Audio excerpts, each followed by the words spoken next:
आप पाकिस्तान, यूरोप या गल्फ़ में से किसी का इंतखाब करना चाह रहे हैं और आप कंफ्यूज हैं और आपको समझ नहीं आ रही कि वो किस कंट्री का इंतखाब करें, तो मैं इस वीडियो में कंप्लीट इन्फॉर्मेशन दूंगा और सीधी और स्ट्रेट फॉरवर्ड बात करूंगा कि आपको किसका इंतखाब करना चाहिए। बाकी इंतखाब करना आपके हैंड में है, मेरा काम आपको एक क्लियर पिक्चर दिखाना है। तो सबसे पहले तो ये कि अगर ये एज के हिसाब से भी मैं ज़रा इसको कैटेगराइज़ करूँगा और फिर कंट्रीज़ के हिसाब से। पहला तो ये कि आपको पाकिस्तान रहना चाहिए या आपको यूरोप जाना चाहिए या आपको गल्फ़ कंट्रीज़ जाना चाहिए, इनके बारे में बताऊंगा। फिर एज का भी फैक्टर होता है, क्योंकि आपने कौन सा एज वगैरह जो है तो वो किस एज, कौन सी एज आपकी फिजिबल होगी किस कंट्री के लिए।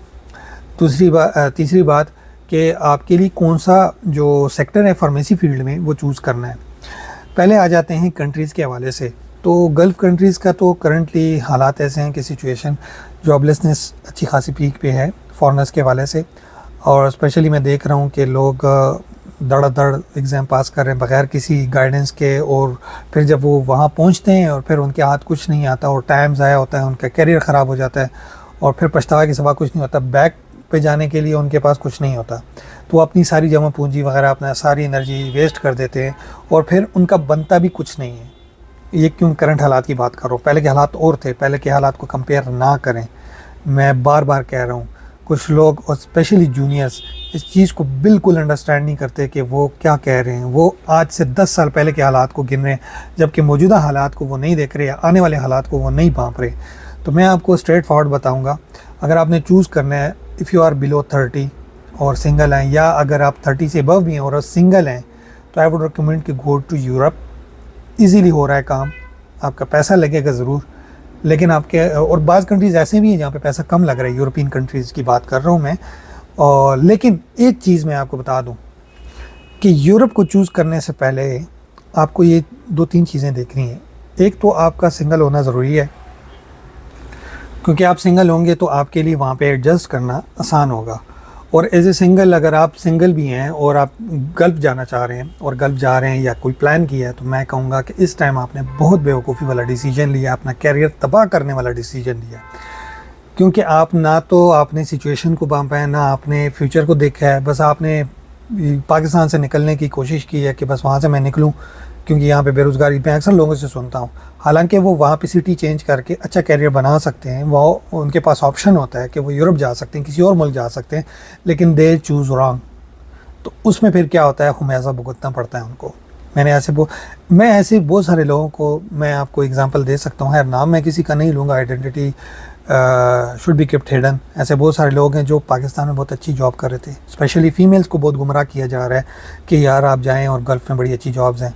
ठीक है यार, जॉब्स हैं, लेकिन वो स्पेसिफ़िक उन नेशनलिटीज़ के लिए हैं, आपके लिए नहीं है। वो जॉब्स आप जो यूट्यूब और गूगल पे देख रहे हैं, देयर इज़ समथिंग एल्स। वो बहुत सारा झूठ बोल रहे हैं आपको। अब अगर जाना ही है तो आप यूरोप के लिए अप्लाई करें, स्कॉलरशिप मिल रही है फ्री आपको। मतलब ये कि सब कुछ आपका काम हो जाए, क्योंकि चंद लाख जो यहाँ लगते हैं वो वहाँ लगा लें।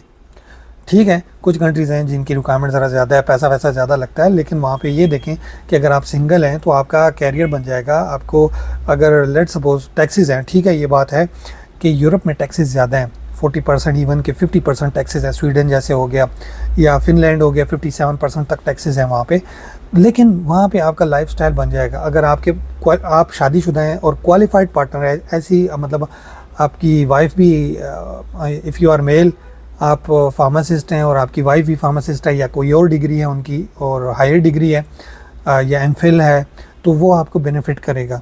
उन कंट्रीज़ में जाके आपको जॉब वगैरह दोनों करें, दोनों एक की सैलरी मुकम्मल बचेगी, दूसरा सिर्फ ख़र्चे में निकल जाएगा। अब वहाँ पे ख़र्चा क्या हो रहा है, वहाँ पे ये है कि 40 लेट सपोज हम लेते हैं, ज़्यादातर कंट्रीज़ का 40-45% डिडक्शन है, टैक्स डिडक्शन 35% से अबव है। ठीक है, तो वो टैक्स डिडक्शन अगर आप करके आपको जो सैलरी बचती है ना, वो सिर्फ इतनी होती है कि आपकी नॉर्मल लाइफ गुजरती है। वो बस हैंड टू माउथ ही होता है इंसान।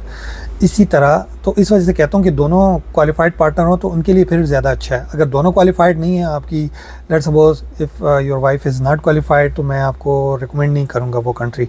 और अगर आप सिंगल हैं तो मैं कहूँगा कि आपकी सबसे बेहतरीन एज है 30 से पहले आप जाएँ वहाँ। पाकिस्तान में अब एंड पे मैं पाकिस्तान का भी बताऊँगा कि आप थोड़े जो कन्फ्यूजन वगैरह है वो भी मैं क्लियर करूँगा इसके बारे में कि पाकिस्तान क्यों बेहतर है। अब आते हैं अमेरिका वगैरह। अमेरिका इन सब कंट्रीज़ में से फिर बेहतर इसलिए कि वहाँ पे डिडक्शन कट है 25% है, और बाकी सैलरीज भी वहाँ कदरे बेहतर हैं। ऑस्ट्रेलिया भी अच्छा है, टैक्स डिडक्शन वैसे ज़्यादा 42% तक है, लेकिन जो सैलरी अब 35 से 42, मतलब टोटल डिडक्शन वैसे 42 तक आ जाती है। तो जो सैलरी आपको बचती है तकरीबन $1500-2000 तक बच जाती है। अगर सिंगल है तो ज़्यादा बचती है, और अगर मैरिड हैं तो वो थोड़ी बस मतलब एक 1500-2000 तक बचती है। कनाडा तकरीबन सिमिलर सिचुएशन है, वहाँ पे भी टैक्स डिडक्शन इतनी ही है, तकरीबन 40% समथिंग है, राउंड अबाउट इसी के है, और इतनी सैलरी बचती है वहाँ पे।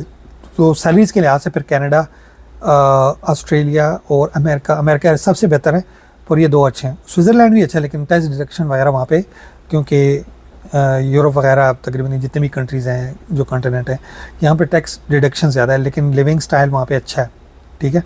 लेकिन एट द एंड आप रिच नहीं हो पाएंगे। जैसे आप कोई रिच होना चाहता है, कोई कारोबार शुरू करना चाहता है, तो यूरोपियन कंट्रीज़ में जाके आपको वो लेवल अचीव करने में बहुत टाइम लगेगा।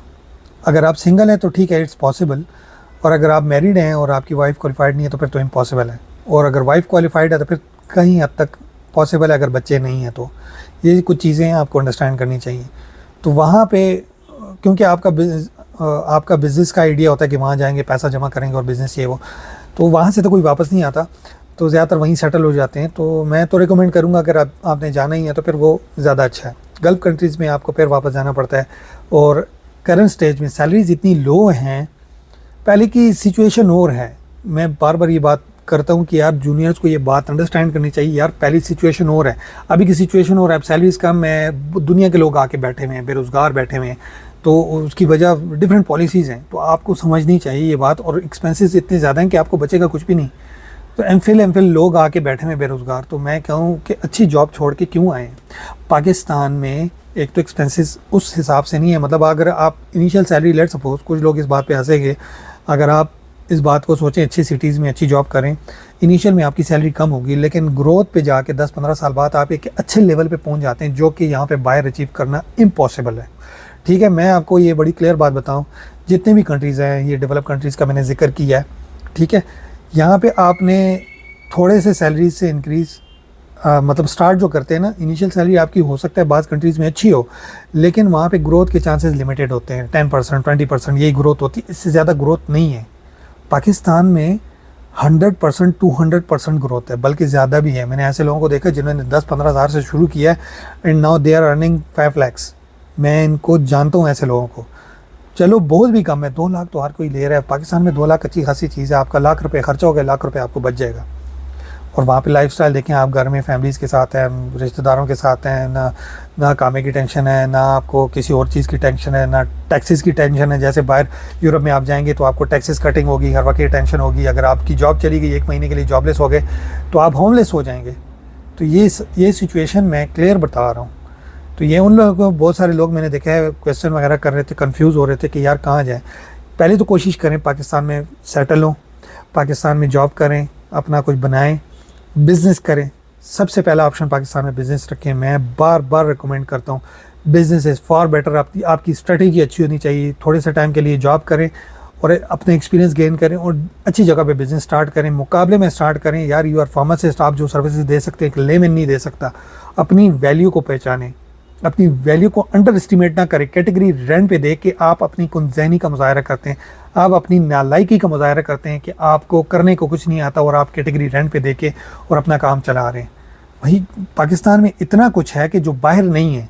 आप जो वहाँ से देखते हैं कि यार बाहर इतना कमा रहे हैं, यार वो पहले आए थे, पहले के सीन हो रहे हैं, पहले की सिचुएशन और थी। अगर बहुत ही शौक है जाएँ, यूरोप जाएँ, अमेरिका जाएँ। अमेरिका मैं रिकमेंड करूँगा कि आपका कुछ बन तो जाएंगे कम से कम कुछ, मतलब एटलीस्ट आप 5-6 साल जॉब करेंगे, वहाँ पे बचत आपकी ज़्यादा है, और आप at least you will be entrepreneur, आप एक बिज़नेस खोल लेंगे अपना। मैं तो अच्छा मशवरा दूंगा हमेशा। तो कभी भी छोटी सोच ना रखें, यही हैंड टू माउथ रहना है तो पाकिस्तान इज़ फॉर बेटर। फिर बाहर जाने की क्या तुक बनती है कि फैमिली के बाहर रह रहे हैं, इतने खर्चे भी कर रहे हैं, टेंशन अलग है। तो खैर बहरहाल हर किसी ने चूज़ खुद करना है। मेरा काम एक क्लियर कट मुवाजना करना था। पाकिस्तान में ग्रोथ बहुत ज़्यादा है, बाहर की कंट्रीज़ में ग्रोथ नहीं है। एक लेवल पे आके आप स्टॉप हो जाएंगे, एक फिक्स सैलरी होगी, उससे ज़्यादा आप नहीं बढ़ सकते। और फिर आपकी एज अगर बढ़ जाती है, लेट्स सपोज आप 45 या 40 क्रॉस कर जाते हैं, फिर आपको कोई रखता भी नहीं है। ज़्यादातर में यही होता है, अगर आप एक्टिव नहीं है और थोड़ा सा, ज़ाहिर सी बात है कुछ लोग अपनी हेल्थ केयर नहीं करते और बाल सफ़ेद हो गए और थोड़ा सा मोटे हो जाते हैं, और फिर मतलब ये कि वो सिचुएशन उनकी डिफरेंट हो जाती है, फिर वो उनको कोई रखता नहीं है। तो आपको हमेशा एक्टिव रहना पड़ता है, ऐसी जॉब्स हैं यहाँ पे। तो फॉरेन कंट्रीज़ में इतना आसान नहीं है जो लोग समझते हैं। मैं आपको यही रिकमेंड करूँगा कि अगर आपको कोई सपोर्ट कर रहा है पाकिस्तान में, और अगर आपके पेरेंट आपको सपोर्ट कर रहे हैं एटलीस्ट इतना कि आप जॉब स्टार्ट कर सकते हैं, तो आप लाजमी स्टार्ट करें, बजाय कि बाहर आएँ। बाहर में वो दुनिया अब नहीं रही है जो आज से 10-15 साल पहले थी। पहले की सिचुएशन इज़ कम्प्लीटली डिफरेंट, और ये बात मैं बार बार कर रहा हूँ। और आने वाला फ्यूचर फार्मेसीज़ के हवाले से बैरून कंट्रीज़ में मैं अच्छा नहीं देख रहा हूँ, बल्कि पाकिस्तान में अच्छा देख रहा हूँ। पहले भी मैं कहता था, पहले सिचुएशन और थी, ठीक है, थोड़ा बहुत मसले थे, बीच में कुछ गवर्नमेंट के इश्यूज़ आए थे। अभी मैं अगेन देख रहा हूँ जो ग्रोथ पाकिस्तान में अभी करंटली शुरू हो रही है और मज़ीद आ रही है, आप देखेंगे इसमें, वो फिर कहीं और आपको नहीं मिलेगी। तो बेहतर है इस्टेब्लिश करें अपना बिज़नेस। पाकिस्तान में ग्रोथ के चांसेस इज़ फार बेटर। मैं कह रहा हूँ 200% तक आपके चांसेस हैं। यहाँ पे वो चीज़ नहीं है। यहाँ पे आपके, मैंने कहा 10-20% मैक्सिमम, बहुत ज़्यादा हो गया, 50% हो जाएगा, इससे ज़्यादा नहीं है।